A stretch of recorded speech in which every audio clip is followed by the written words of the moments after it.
evolution of poverty in America, trends, gaps, and policy impacts. Hello, and welcome to today's episode of Understanding America's Social Landscape. I'm your host, DFG, and today we're diving deep into the evolution of poverty in the United States, looking at how it's measured, who it affects, and how public policy has shaped its trajectory over the decades. Let's start off with a bit of history. The official poverty series in America began in 1959. Over the years, we've seen big swings in poverty rates from decade to decade. But here's something crucial. How we measure poverty really matters.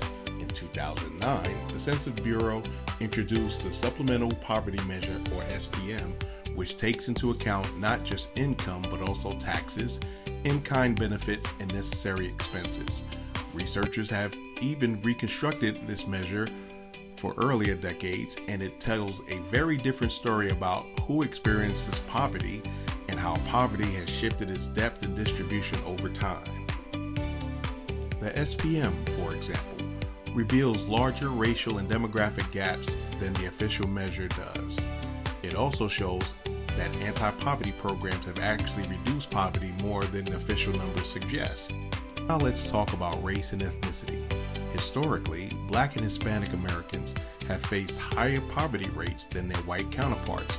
The gaps were especially large from the 1960s through the 1980s, a time shaped by segregation, labor market discrimination, and unequal access to education and home ownership. Since the 1990s, some groups have seen decline in official poverty rates thanks to both economic growth and expanded safety net policies. But here's the catch. The SPM still shows persistent racial gaps. Why? Because even with transfers and tax policies, historical differences in wealth and income remain stubbornly wide. Age and family structure play huge roles also. Children have consistently faced higher poverty rates than non-elderly adults, especially in single-mother households. In fact, poverty is much more common in these families compared to two-parent households.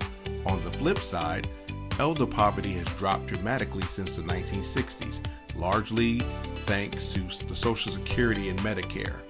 The shift changed the face of poverty in America, making it more concentrated along younger families and children. Poverty isn't about who, it's also about where.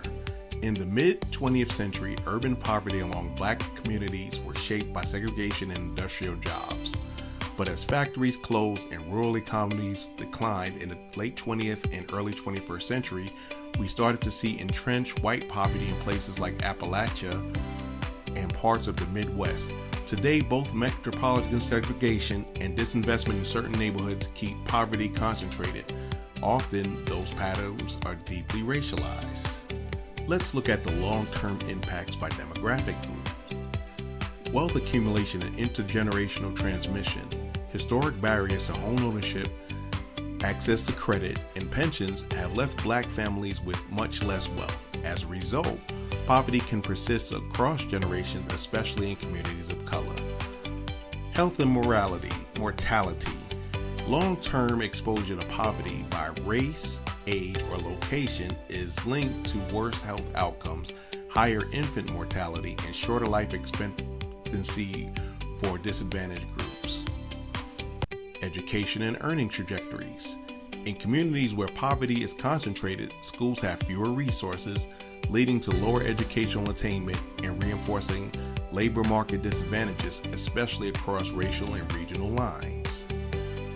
Criminal justice and employment interruptions. Higher incarceration rates amongst Black men mean more shocks and long-term penalties, deepening the persistence of poverty in affected groups.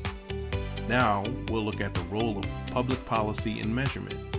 So, what role does policy play? Anti-poverty programs, tax credits, and expansions of the safety net have made a real difference. When these programs grow, think refundable tax credits or emergency supports during the pandemic, measured poverty drops. This shows just how much policy can reshape the landscape of deprivation in America. But there's a flip side.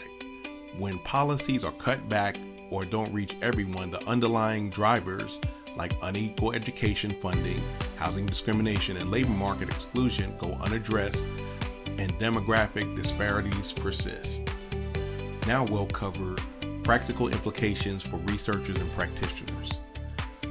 Use the supplemental poverty measure alongside the official one to see the real impact of taxes and transfers and to uncover deeper demographic gaps. Don't just look at a single poverty rate. Track multiple dimensions like income, wealth, health, education, and even incarceration to understand how poverty affects different groups over generations.